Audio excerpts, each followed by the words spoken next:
Petugas partai itu artinya ada yang menugaskan. Jadi secara sadar dan sistematis, masif, ya, terstruktur, Megawati menempatkan dirinya lebih tinggi daripada calon-calon presiden, bahkan presiden dari PDIP. Megawati pun mengaku senang Ganjar patuh untuk mengakui penunjukannya sebagai capres hanya sebagai petugas partai. Sadar juga untung beliau nurut, jadi ya begitu, jadi harus makna itu terus dikumpulkan. Ini bukan saja kepentingan partai atau perorangan, ini adalah kemaslahatan bagi Indonesia seperti apa ini pungkasnya. Ya, Jokowi tidak suka juga dibilang petugas partai. He is the President of Republic of Indonesia, kok dikecilkan jadi petugas partai. Disejajarkan ketua umum partai politik saja nggak pantas, bayangkan. Karena bagaimanapun ya lebih besar Republik Indonesia dibandingkan partai apapun di Indonesia ini.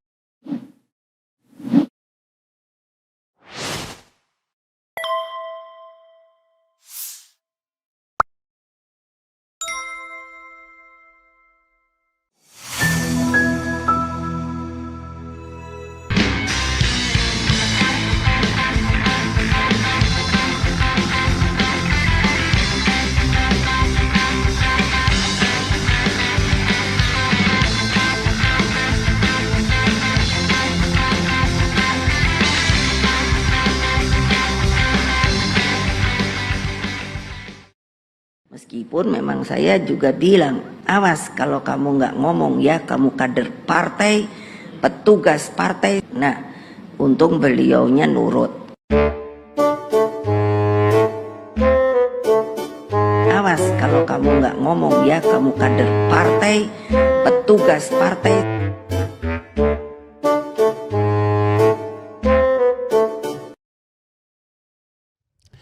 Assalamualaikum warahmatullahi wabarakatuh. Sobat RH sekalian, jumpa lagi kita di channel yang keren ini. Keren cadas. Ya sobat semua, kita akan bahas awas kalau kamu nggak ngomong petugas partai. Dan Ganjar nurut ya. Apa maksud saya membuat video ini? Untuk mengingatkan kita dengan cara berpikir ya. Cara berpikir menurut saya ya tidak tepat ketika seorang presiden dikatakan petugas partai. Kalau dibilang kader partai itu umum, tapi petugas partai itu artinya ada yang menugaskan. Jadi secara sadar dan sistematis, masif, ya, terstruktur, Megawati menempatkan dirinya lebih tinggi daripada calon-calon presiden, bahkan presiden dari PDIP. Itu soalnya bagi bangsa kita, sobat era sekalian, ya. Karena kalau lebih tinggi seorang ketua umum partai, bagaimana rakyat Indonesia bisa berharap dari seorang presiden atau seorang calon presiden seperti itu? Itu first impression dari saya ya. Tapi coba kita bacakan berita dari Tribun News ini. Pilpres 2024, Megawati ingatkan Ganjar, awas kalau kamu nggak ngomong petugas partai. Tribunnews.com Jakarta, Ketua Umum PDI Perjuangan PDIP Megawati Soekarno Putri menyatakan figur yang ditunjuk sebagai calon presiden capres bukan hanya kepentingan partai semata. Benar. Akan tetapi dia mengklaim penunjukan capres untuk kemaslahatan Indonesia. Benar. Hal itu disampaikan Megawati dalam konferensi pers seusai menerima kunjungan Ketua Umum PAN Zulkifli Hasan dan pengurus PAN di kantor PDIP Jalan Diponegoro. Ini pas Jumat yang lalu ya. Jadi kalau saya milih orang itu bukan kepentingan PDI Perjuangan saja, tapi kemaslahatan pemerintahan Indonesia terus berjalan, kata Megawati. Hopefully begitu.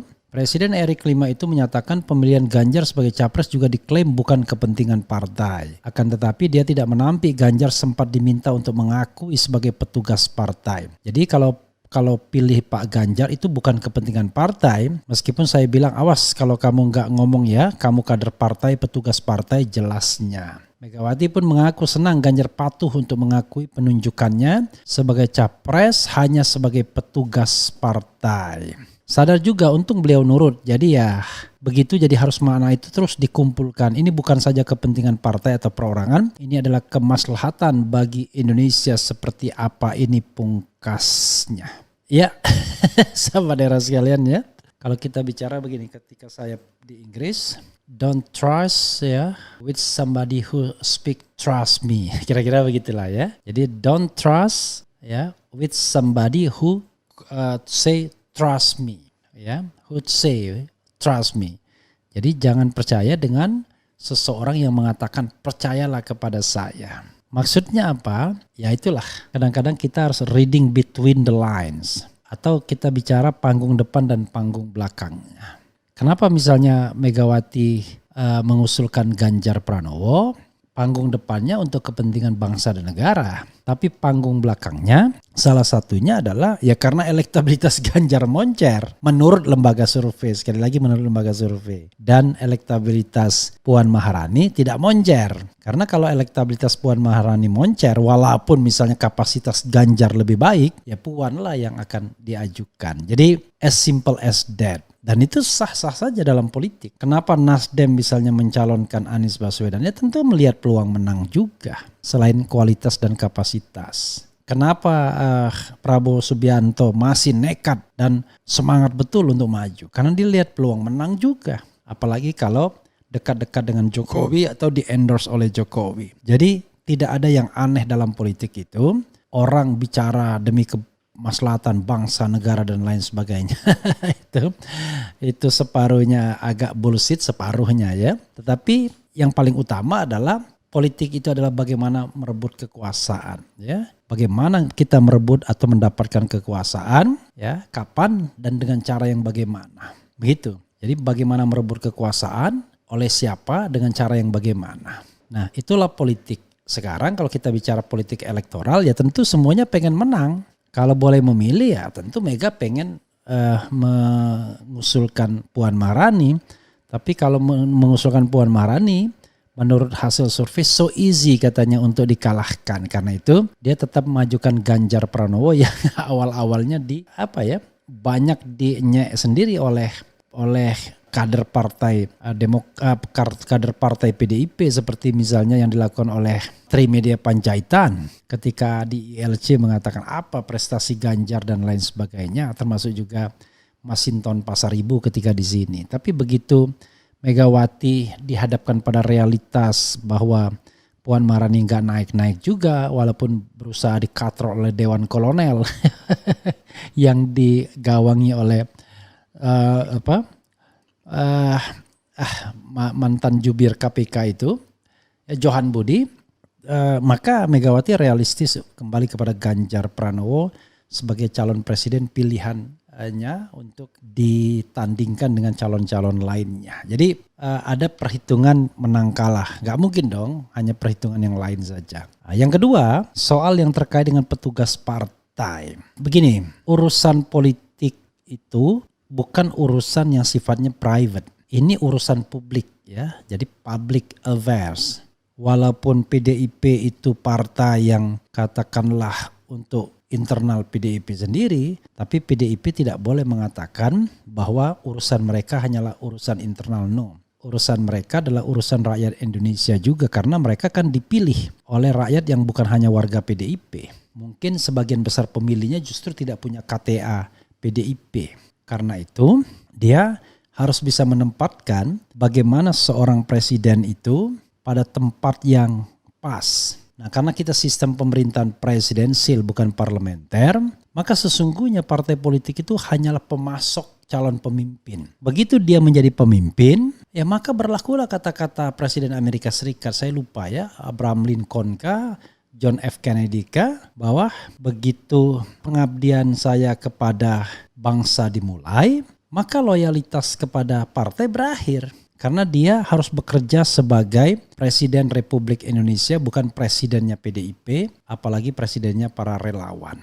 Unfortunately, konsep seperti ini rupanya tidak laku di internal PDIP. Internal PDIP masih menganggap kader partai yang menjadi presiden adalah petugas partai. Saya tidak tahu ya kalau seandainya Megawati sudah step down ya, apakah dia PDIP akan tetap menggunakan terminologi itu. Misalnya Puan Maharani menjadi ketua umum PDIP, apakah dia akan menggunakan terminologi itu untuk kader-kader PDIP? Mungkin iya, tetapi saya rasa kalau kepemimpinannya tidak sekuat Megawati, maka istilah tersebut barangkali akan hangus dengan sendirinya. Karena konon sekali lagi ya, isunya ya Jokowi tidak suka juga dibilang petugas partai. He is the President of Republic of Indonesia, kok dikecilkan jadi petugas partai. Disejajarkan ketua umum partai politik saja nggak pantas, bayangkan. Karena bagaimanapun ya lebih besar Republik Indonesia dibandingkan partai apapun di Indonesia ini. PDIP sebagai the ruling party hanya dipilih oleh kira-kira ya 18 sampai 20 juta suara, ya kan? Sementara jumlah penduduk Indonesia itu 270 juta. Dan mata pilihnya ya lebih dari 100 juta. Jadi sobat era sekalian, hanya sebagian kecil dari keseluruhan rakyat Indonesia yang memilih PDIP. Karena itu ketika kemudian seorang presiden hanya dikatakan sebagai petugas partai, lebih kecil lagi gradasinya ya. Derajatnya lebih kecil lagi. Karena itu saya dengar PDIP, Jokowi juga tidak suka dibilang sebagai petugas partai. Terutama ketika momen dia mau libur Lebaran, Idul Fitri 1444 Hijriah, sudah pulang ke Solo, tiba-tiba tanpa pemberitahuan terlebih dulu, Ganjar mau dideklarasikan pada tanggal 21 April hari Jumat itu. Ya terpaksalah Jokowi yang petugas partai balik dengan pesawat kepresidenan. Dan pulangnya bareng Ganjar dengan pesawat kepresidenan. Nah kalau itu urusannya urusan private, urusan internal partai, nggak boleh menggunakan fasilitas negara harusnya. Jokowi it's okay masih berdebat karena most of the time dia sesungguhnya nggak bisa dibedakan apakah presiden ataukah dia petugas partai dan lain sebagainya. Tapi urusan deklarasi itu jelas bukan urusan Republik tapi urusan PDIP. Nah, jadi tidak sepantasnya menggunakan fasilitas negara sesungguhnya. Nah itulah kelemahan kita kalau seorang presiden yang sedang menjabat kemudian dilibat-libatkan dalam urusan internal partai politik. Harusnya nggak perlu. PDIP percaya diri saja deklarasi tanpa harus kehadiran Jokowi. Nanti Jokowi di akhir-akhir baru dia menyatakan pilihannya, preferensinya. Itu pun sehati-hati mungkin karena takutnya nanti kemudian dia gerak langkahnya diikuti oleh ASN baik sipil maupun militer untuk memenangkan yang di-endorse oleh Presiden Jokowi. Itulah sebabnya kemudian beberapa pihak mengatakan presiden harusnya netral. Kita tidak bisa membandingkan dengan presiden di Amerika Serikat, capres atau pilpres di Amerika Serikat. Mereka memang cuma dua kubu. Sehingga kesadaran politik mereka sudah tinggi. Kalau dia seorang presiden dari Partai Demokrat, wajar kalau dia berkampanye untuk calon dari Partai Demokrat. Tapi jangan salah, ketika mereka berkuasa, mereka ya bisa saja merekrut dari berbeda partai. Kan cuma Republik Demokrat yang dominan. Jadi senator Demokrat atau anggota DPR Demokrat bisa menjadi menteri dari seorang presiden yang Republik. Indonesia, it happened di Indonesia, tapi sistem pemerintahan presidensial kita sontoloyo ya, seolah-olah parlementer. Oke, sobat RH sekalian, coba kita bacakan komentar sobat RH terkait dengan isu ini. Waalaikumsalam, mantap Bung Refli. Assalamualaikum Bang Refli. Waalaikumsalam warahmatullahi wabarakatuh. Pendukung Ganjar responsnya gimana nih? Kemudian wow, Pak Refli Harun yang jenius, mantap. Edi Suryana ini sama komentarnya ya. Ya PDIP masih pakai sistem ortodoks, kayak mana Jokowi presiden masih tetap petugas partai. Pedih dengarnya baca pres direndahkan. Aku pilih petugas partai. Blunder besar pilih Bokever sebagai capres. Nurut aja sama Kanjeng Mami. Itu merupakan sinyal agar publik paham bahwa Megawati big boss yang mengendalikan Jokowi dan Ganjar untuk membawa keuntungan PT PDIP. Calon boneka lagi aja, kita tuh pilih presiden bukan boneka. Assalamualaikum Bung RH, dari sini kita bisa lihat kualitas siapa-siapa yang pantas pimpin negeri ini. Sedih dan menyedihkan gak ada harga dirinya nih. Jangan harap kalian bisa curang lagi ya, cukuplah bro. Gitu ya. Harus ada sistem yang baik agar kecurangan tidak terjadi. PDIP harus didemokratisasi paksa dengan kudeta biar tidak jadi partai kerajaan Mega. Apa gunanya ratusan anggota DPR kalau semua keputusan harus nurut Mega seperti pengakuan Bambang Pacul buang-buang duit rakyat.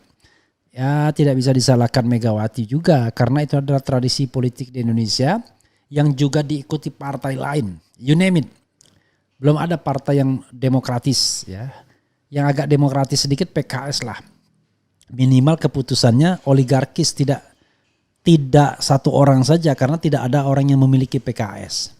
Tapi partai lain it depends on the chairman, itu masalahnya, the chairwoman ya. Oke.